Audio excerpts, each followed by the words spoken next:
Olá, sejam bem-vindos. Essa é a última parte sobre introdução à radiologia, em que a gente fala de radioproteção para procedimentos na realização de exames em pacientes acamados. Tá? Então, essa é a parte 7.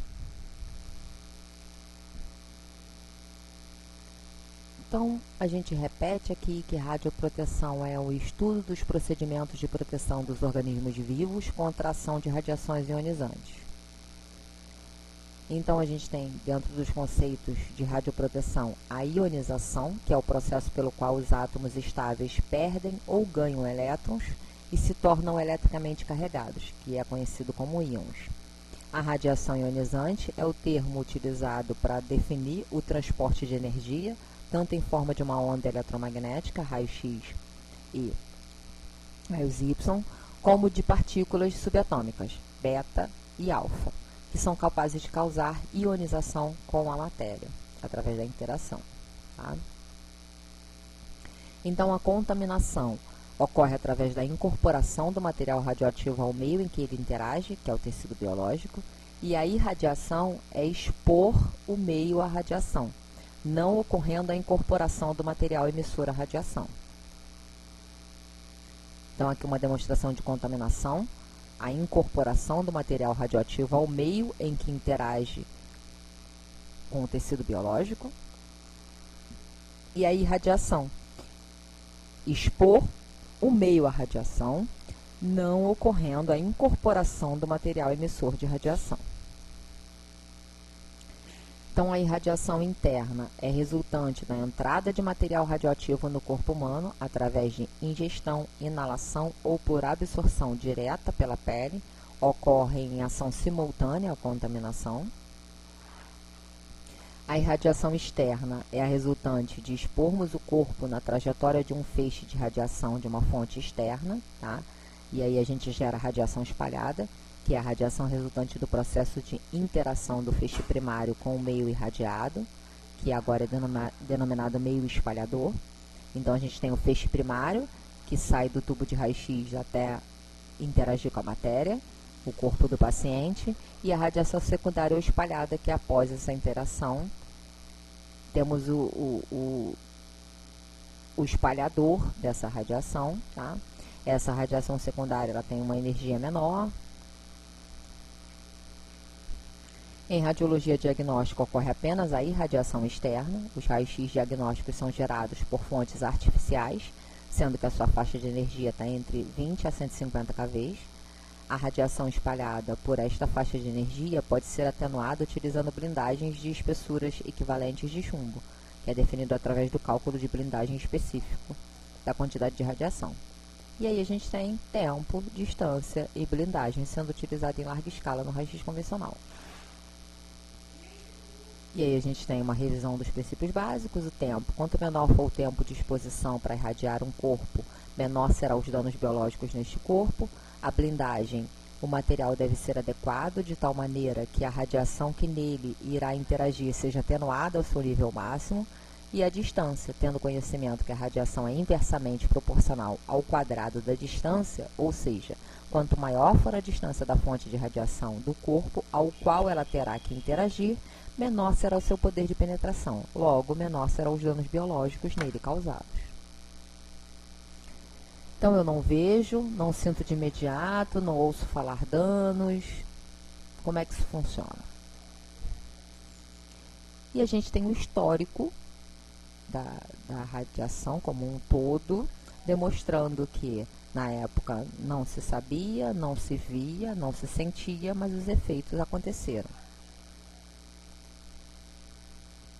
Então, a gente tem aqui, por exemplo, radiação, raio-x convencional, fluoroscopia. Então, a gente tem o CTI, o leito e o centro cirúrgico. Tem a hemodinâmica e a tomografia e a mamografia. Então, a gente tem radiação tanto no raio-x convencional, quanto na fluoroscopia, no CTI, no leito e no centro cirúrgico. A gente tem a hemodinâmica e a tomografia e a mamografia, tá? A gente tem a densitometria também, mas com uma intensidade bem menor de radiação. E aqui o dosímetro novamente tentando fazer a galera trabalhar direitinho, tentando dizer aqui para a profissional que ela esqueceu de se paramentar. de colocar os equipamentos de proteção individual, a radiação. Então, a gente tem dosímetros, aqui a gente tem um relógio dosimétrico, o dosímetro tradicional de lapela, um anel dosimétrico, equipamentos de proteção, aventais, luvas, óculos, protetor de tireoide. Aí os equipamentos mínimos de proteção individual que são recomendados. Um avental de chumbo com no mínimo 0,25 mm de chumbo para equipamentos convencionais e 0,5 mm de chumbo para fluoroscopia, que é o arco cirúrgico. O protetor de tireoide, o protetor de gônadas, monitores individuais não protegem da radiação, ou seja, o dosímetro. Ele apenas registra a dose que já foi absorvida pelo tecido. Então, a gente tem o dosímetro padrão, o relógio dosimétrico,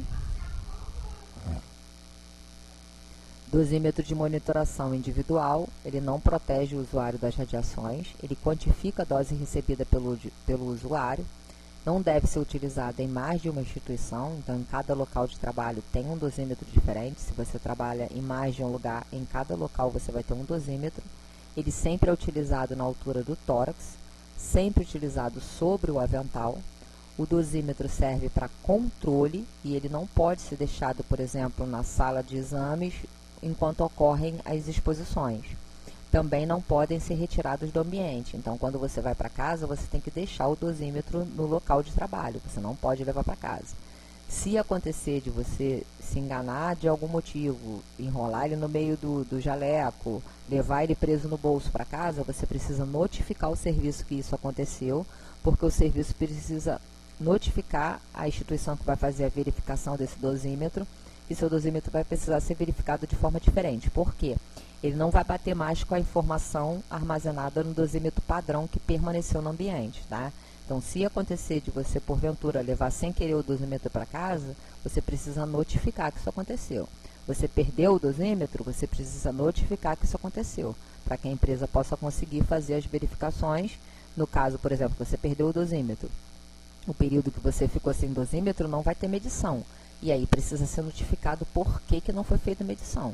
Como foi você que perdeu o dosímetro, a empresa não tem nada a ver com isso. Literalmente foi um erro seu. Então, eles precisam notificar o porquê aquele período ficou sem ser verificado. Então, qualquer alteração que ocorra em relação ao seu dosímetro, em que o controle tem que ser seu, você precisa notificar, qualquer falha que ocorra. Então, todo indivíduo que trabalha com raio-x diagnóstico, ele deve usar o dosímetro, o uso é individual, eu não posso usar o dosímetro de outra pessoa, em outra pessoa utilizar o meu.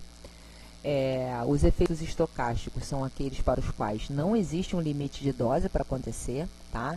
Então, a sua ocorrência é a partir da probabilidade e a partir de uma função de dose. Então, a gravidade do efeito é independente da dose. Pode ser uma dose pequena, como pode ser uma dose grande. Então, qualquer exposição pode causar dano. Por isso é que a proteção radiológica tem que ser levada muito a sério. Porque pode ser um simples raio-x, como pode ser um tratamento radioterápico. Não tem como saber qual vai ser a dose específica que vai causar o efeito, porque ela é independente da dose, tá?